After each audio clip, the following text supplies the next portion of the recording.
Think back to the good old days of Wile E. Coyote and the Roadrunner. Remember how they used to entertain us with their shenanigans? Well, they weren't the first duo to come up with clever tricks to fool each other. Long time ago, Brer Fox and Brer Rabbit used to come up with clever tricks too. Now, in our story today, Brer Fox has just been outsmarted by Brer Rabbit. Will he be able to get revenge? I give to you The Wonderful Tar Baby Story by Anne Hesse. One day, after Brer Rabbit fooled Brer Fox with that calamus root, Brer Fox decided he was going to get even.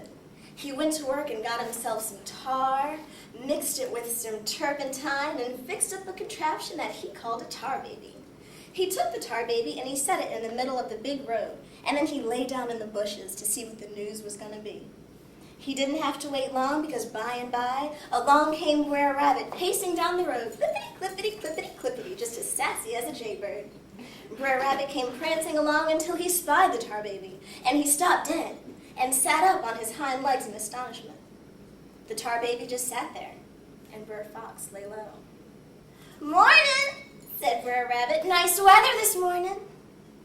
The tar baby said nothing, and Brer Fox stayed hidden in the bushes. "How are you feeling today?" Brer Rabbit asked.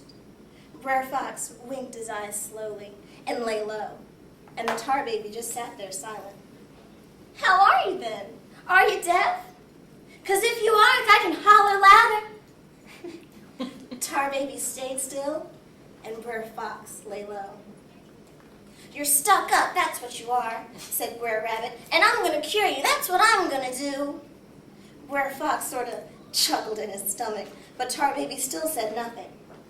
"I'm going to teach you how to talk to respectable folks if it's my last act," said Brer Rabbit. "If you don't take off that hat and tell me howdy, ooh, I'm going to bust you wide open."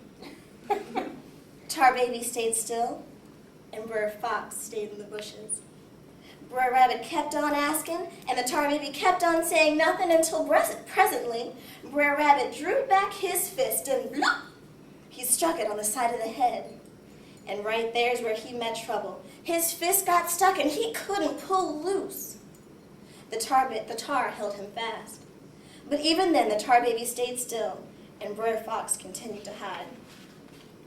"Turn me loose before I kick the natural stuffing out of you," hollered Brer Rabbit.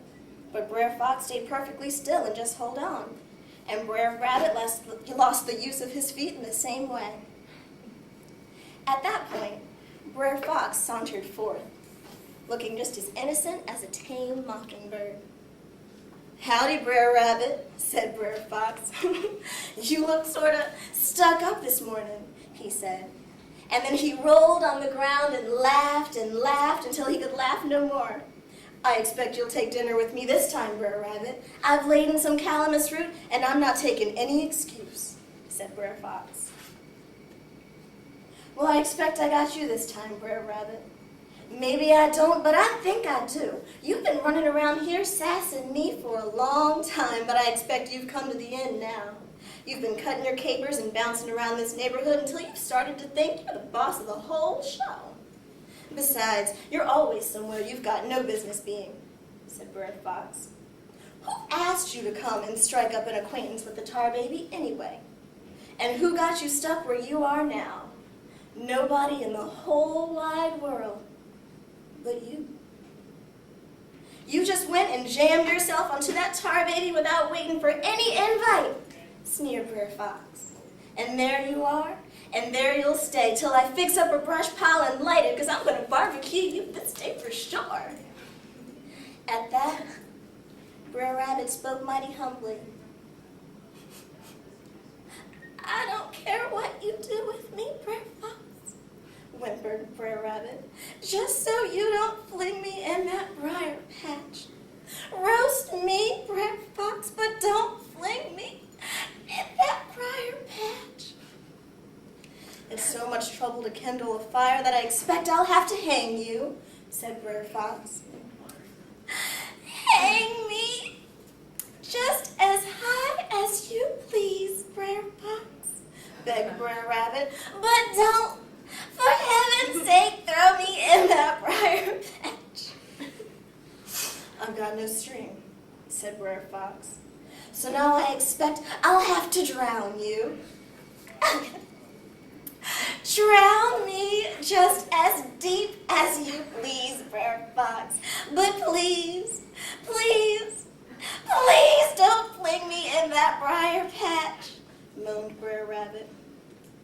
"There's no water near, so I expect I'll have to skin you," threatened Brer Fox. Of course, Brer Fox wanted to hurt Brer Rabbit as much as he could, so he caught him by the hind legs and he slung him right in the middle of the briar patch.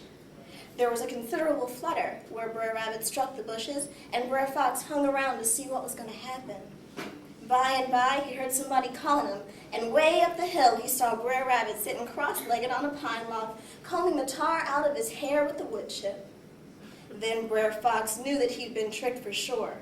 Brer Rabbit just had to sass him back, so he hollered, "Born and bred in a briar patch, Brer Fox, born and bred in a briar patch."